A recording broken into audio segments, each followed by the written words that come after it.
10-15 दिवसांनी तिचे वडील तिला आणण्याकरता जातात.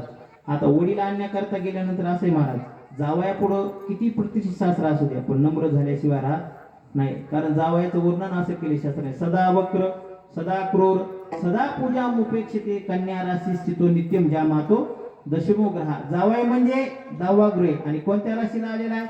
कन्या राशीला. सदा वक्र, कधी सरळपणा नसतो. कुणा जावयात असं म्हणतात, विठाला विठाला ग्रहिता जावई श्रीके दुहिता आपणची बिहुणी. आपणच जन्म दिला त्या मुलीला, पण एकदा तिचं पाणी ग्रहण झालं ना, हक्क संपला. याला म्हणतात दान. विठाला विठाला.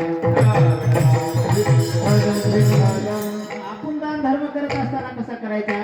तर भगवान परमात्म्याला अर्पण केल्यानंतर निर्हेतुकी बुद्धीने, म्हणजे त्याची आपल्याला काही अपेक्षा राहिली नाही पाहिजे, पण भगवान परमात्मा आपल्याला दिल्याशिवाय राहणार नाही. म्हणून या 6 गोष्टीचा आचार म्हणजे गृहस्थाश्रम. वानप्रस्थी तरी संयोगी वियोग संन्यास तो त्याग संकल्पाचा. म्हणून आचार चांगला पाहिजे आणि आता विचार देखील माणसाचा चांगला पाहिजे. कसा असला पाहिजे विचार?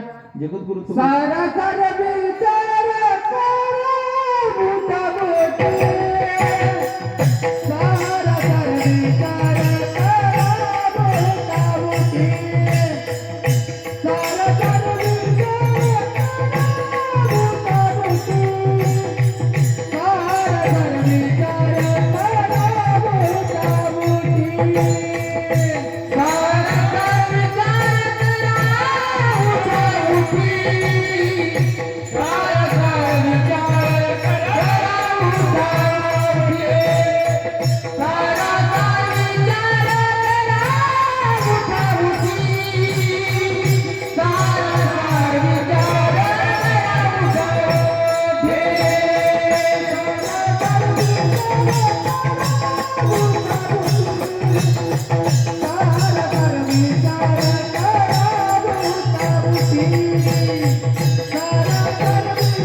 सार विचार करा उठा उठी नाम धरा कंठी विठोबाची प्रस्तावने पासून. हा महिला मंडळ तुम्ही फक्त टाळी वाजवा.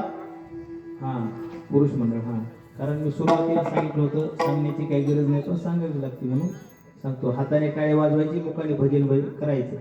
पहा तुम्ही आतापर्यंत आमचे मृदंगाचार्य मृदंग वाजवतात, ती त्यांचं काम करतात. गायनाचार्य गायन करतात, ते त्यांचं त्यांनी काम केलेले. मी आतापर्यंत गप्प होतो, बरोबर आहे. मी आमचं काम केलं. आतापर्यंत तुम्हाला काय मी त्रास दिलाय का? नाही. पण आता एकदा प्रेमाने विठोबा रुक्माई भजन घ्यायचं आणि उरलेल्या 10 मिनिटांमध्ये तुम्हाला मोकळं करतो. कारण असे कथेची सामग्री आणि ध्येय अवसानावरील आपला पहिलाच दिवस असल्यामुळे हाताखाली करा 2 मिनिटं फक्त. पहिलाच दिवस असल्यामुळे पहिल्या दिवसाची सेवा माझ्या वाटेला आली. पण पहिल्या दिवसात गावोगावी कसं असतं, तास 1.5 तासांनी लेटच असते बघा. पण इथं वेळच चालू झालं. 7:30ला का होईना पण अर्धा तासाचा पहिला दिवस म्हणजे कसं असते माहिती का, सर्व जमवाजमी असते. म्हणजे अंदाज असतो, अंदाज घ्यायचा असतो. पहा तुम्ही आमच्या माता भगिनी बी स्वयंपाक करायला बसल्या की पहिली भाकर कधीच साधत नाही. सारखी का माता भगिनी सांगा? कारण अंदाज असतो, तवा तापलाय का नाही, म्हणजे गरम झालाय का नाही व्यवस्थित, आणि टाकल्यानंतर पुन्हा भाकर व्यवस्थित पचली का नाही, म्हणजे असा अंदाज असतो. तसा आज पहिला दिवस म्हणजे सर्व अंदाज असतो. आणि आज हे कीर्तन पुष्प माझ्याकडे आलेले म्हणजे सुरुवातीला काय असतं, पात्र वाढण्याचं काम असतं. लहान लहान मंडळी मी आज पात्र वाढण्याचं काम केलेलं आहे. आणि उद्यापासून तुम्हाला मिष्टान्नाचा या ठिकाणी तुम्हाला प्रसाद मिळणार आहे. मोठमोठे वक्ते या ठिकाणी येणार आहेत. आज म्हणून ही पहिल्या दिवसाची सेवा सर्व ग्रामस्थाच्या माध्यमातून आमचे संदीप भाऊ असतील, विठ्ठल नाना असतील, आमचे हौशीराम महाराज असतील, यांच्या माध्यमातून ही सेवा माझ्या वाट्याला आलेली आहे. आता फक्त उरलेली 10 मिनिटं एकदा प्रेमाने भजन करू, विठोबा रुक्माई भजन घेऊ आणि 10 मिनिटामध्ये चारी चरण सोडणार मी. चारी चरण सोडून जे विठ्ठल करणार करा हात वर एकदा प्रेमाने. विठोबा रुक्माई, विठोबा रुक्माई,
म्हणले.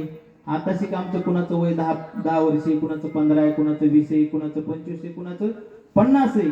थांबा म्हणे 50 वर्ष होऊ द्या म्हणजे आम्ही पुन्हा विचार करू. त्यावेळेस तुकाराम महाराज म्हणजे बावळ्या तू असं म्हणतोस पण तुला क्षणाचा सुद्धा भरवसा आहे का?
क्षणभंगोर नाही भरवसा, फारे सावध तोडा माया आशा, काही न चले मग गळा पडेल फासा, पुढे हुशार थोडा आहे गोळ सगळा, क्षणाचा सुद्धा माणसाचा भरवसा नाही. पहा तुम्ही एखादा माणूस जर जेवायला बसला, जेवायला आणि ताटातला घास हातात घेतला आणि हातातला घास तोंडात जाईल हे सांगता येत नाही.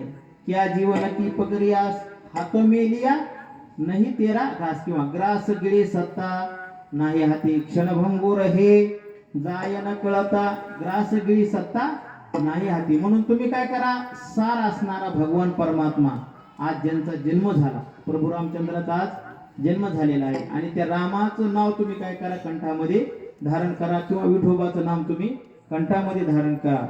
सारासार विचार करा उठाउठी, नाम धरा कंठी विठोबाचे. मग काही साधकाने प्रश्न केला, कहू तुकाराम महाराज, आम्ही जर त्या भगवान परमात्म्याचं नाव कंठामध्ये धारण केलं तर आम्हाला त्याचा फायदा काय? त्याचा फायदा जगद्गुरु तुकोबा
तयाचा चिंतने निरसेल संकट तलाल दुर्घट भवसिंधू. त्या भगवान परमात्म्याचं आपण चिंतन केल्यानंतर आपल्या जीवनामध्ये जेवढे काही संकट असतील ते सर्व नाहीसे झाल्याशिवाय राहणार नाही.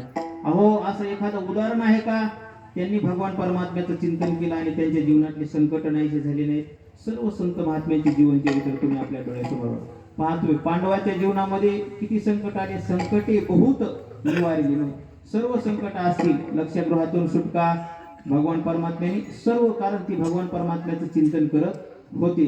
वनवासात जरी होते तरी ते भगवान परमात्म्याचं अखंड चिंतन करीत. पहा, ते पांडव अखंड वनवासी परी ते देवाशी आठविती. म्हणजे त्या भगवान परमात्म्याने त्यांच्या जीवनातले संकट नाहीशी केली. पहा तुम्ही, संत महात्मे जगद्गुरु तुकाराम महाराजांच्या जीवनात संकट आलं, भगवान परमात्म्याने नाही शिकले. या माया जाळातून जर तुम्हाला तरुण जायचं असेल तर काय करा, फक्त माझं चिंतन करा.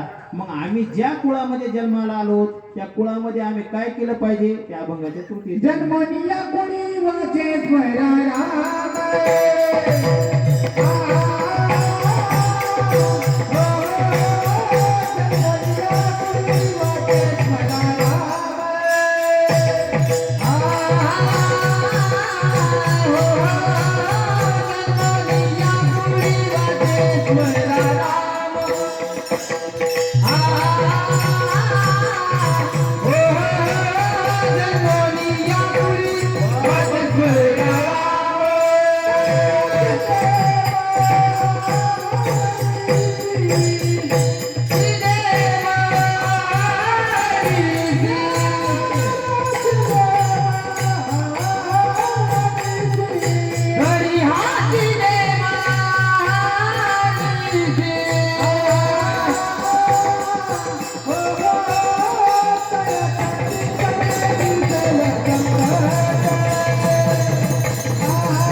वाचे स्मरे राम धरे हाची नेम अहर्निशी. या ठिकाणी जगद्गुरु तुकाराम महाराज शब्द अहर्निशी म्हणजे आपण ज्या कुळामध्ये जन्माला आलो त्या कुळामध्ये आपण प्रभू रामचंद्राचं स्मरण केलं पाहिजे. आपलं कुळ कोणतं आहे? रघुवंश. जे वंश म्हणजे त्या वंशातून आपण आलेलो आहोत, म्हणून आपण रामाचं स्मरण केलं पाहिजे. तुकाराम महाराज म्हणतात, रामाचं जर तुम्ही अहर्निशी म्हणजे रात्रंदिवस त्या भगवान परमात्म्याचं जर आपण चिंतन केलं, पहा तुम्ही संत महात्मे हे रात्रंदिवस भजन करतात. दिवस न कळे रात्र न कळे अंगी खेळे दैवत आहे किंवा दिनरजने हाची धंदा गोविंदाचे पवाडे. अहर्निशी म्हणजे रात्रंदिवस वारकरी भजन करत असतात. याकरता आमचे परमपूजनी शांती ब्रह्म पुरेकर बाबा एक दृष्टांत सांगत असतात. एवढा दृष्टांत सांगतो आणि सेवेला पूर्ण विराम. विठाला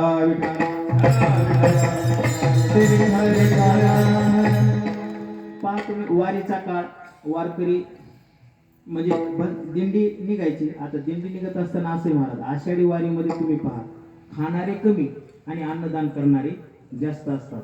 म्हणजे अन्नदान करणारे एवढे असतात की त्यांना माणसं सुद्धा जेवायला मिळत नाहीत. मग एका माणसाची अत्यंत श्रीमंत माणूस, त्याची इच्छा झाली की वारकऱ्याला आपण जेवायला बोलवायचं. तो उदार होता. मग त्याने घरी चौकशी केली तर घरीची पत्नी पण त्याची अत्यंत उदार होती. मग ती म्हटली, ठीक आहे, वारकऱ्यांना तुम्ही जेवायला बोलवा. साधू संत जर आपल्या घरी जरी येत असतील तर तोच दिवाळी दसरा लोक मानतात. मग वारकऱ्यांना जेवायला बोलवलं त्यांनी, आणि बोलवल्यानंतर ते म्हणले, वारकरी दादा आमच्याकडे जेवायला याल का? ते म्हणले, ठीक आहे येतो या, पण थोडं जेवण झाल्यानंतर अर्धा तास भजन करा. ते म्हणले, ठीक आहे. वारकऱ्याचं कर्तव्यच आहे ना, भजन करणं हे आपलं कर्तव्य आहे. मग ते वारकऱ्याला बोलवलं, जेवण्याकरता बोलवलं. आता आषाढीचे दिवस असतात, पंगत बसली, आणि पंक्तीत असा नियम असतो आषाढी वारीत की पूर्ण सर्व जणांना आलं पाहिजे असं काही नाही, आणि सर्वांचं झाल्याशिवाय उठलं पाहिजे असा काही नियम नाही. ज्याचं जेवण झालं तो लवकर उठतो, कारण जेवण्यापेक्षा आरामाला जास्त महत्व दिलं जातं वारीत. मग त्याची अशी एक पुडवी होती, त्या पुडवीमध्ये जेवले, आणि जेवल्यानंतर त्याच ठिकाणी त्यांनी आराम केला, आणि आराम केल्याबरोबर पडल्याबरोबर त्यांना डोळा लागला. आता डोळा लागला आणि तेवढ्यात तो सावकार आला, कारण जेवण पंगत घातली होती त्यांनी. कारण पंगत घातल्यावर त्याचा जरा वाढला त्वरा. ते म्हणलं, काय वारकरीत म्हणे भजन करतो म्हणे, कुशल झोपले राव. आता ते 2-4 वारकऱ्याचं जेवण झालेलं नव्हतं. ते म्हणले, नाही हो दादा, म्हणजे त्यांचं भजनच चालू आहे. बघा म्हणजे असे लबाड झालेत म्हणे वारकरी. ही लय आपल्यावर आरोप जास्त आहेत. माहिती होतं शिंपडल्याबरोबर वाकले, रामकृष्ण आहे रामकृष्ण आहे. बरोबर आहे म्हणजे चालू आहे का नाही भजन? काय राव म्हणे, हे असलं कुठं भजन असतं? रिचवला. रिचवल्यानंतर थंडगार पाणी अंगावर पडलं. त्यांनी सुरुवात केली, तो ह्या तर आलं लक्षात तुमच्या. इथून जी विष्णू सहस्रनाम केलं त्यांनी, ओम विश्वम पासून शंख भरून नंद की चक्री पर्यंत त्याने 10-12 शिव्या दिल्या त्या मालकाला. मग मालकाला ते वारकरी म्हणले, कुणी घेते का नाम? घेते का कुणी? अहो, अनंत जन्माचं पुण्य असेल तर प्रभू रामचंद्राचं नाम जन्माला येतं. जन्मोजन्मांतरे असेल पुण्य सामग्री, तरीच नाम जीवाग्री येईल साचे. धन्य कुळ त्याचे राम नाम हेची वाची. भगवान प्रभू रामचंद्राचं नाव आपल्या तोंडाला येण्याकरता आपलं अनंत जन्मीचं पुण्य लागतं, तेव्हा ते आपल्या जन्माला येतात. मग आम्ही भरपूर रामचंद्राचं जर भजन केलं तर आमची कोट्यवधी कुळ पुनीत झाल्याशिवाय राहणार नाही. अभंगाचं शेवटचं तुका म्हणे कोटे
दुर्धरता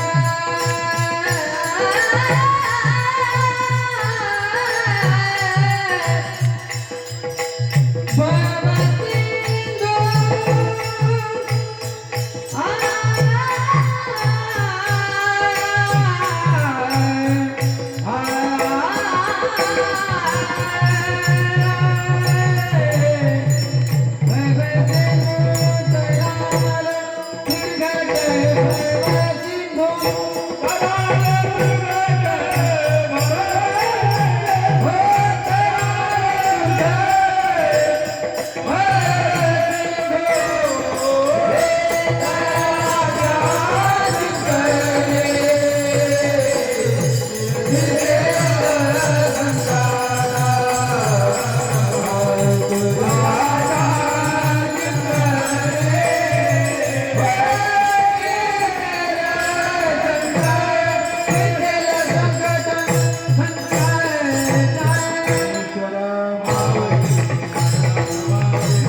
तुका म्हणे कोटे कुळीचे पुनीत भावे गाता गीत विठोबाची तयाच्या चिंतने निर्सेल संकट तराल दुर्घट भव सिंधू झालेली कीर्तपती सेवा भगवान प्रभू रामचंद्राचे चरणी अर्पण करून हनुमंतराचे चरणी अर्पण करून सेवेला याच ठिकाणी पूर्ण विराम. आज सप्ताहाचा आपला पहिलाच दिवस आहे. पहिला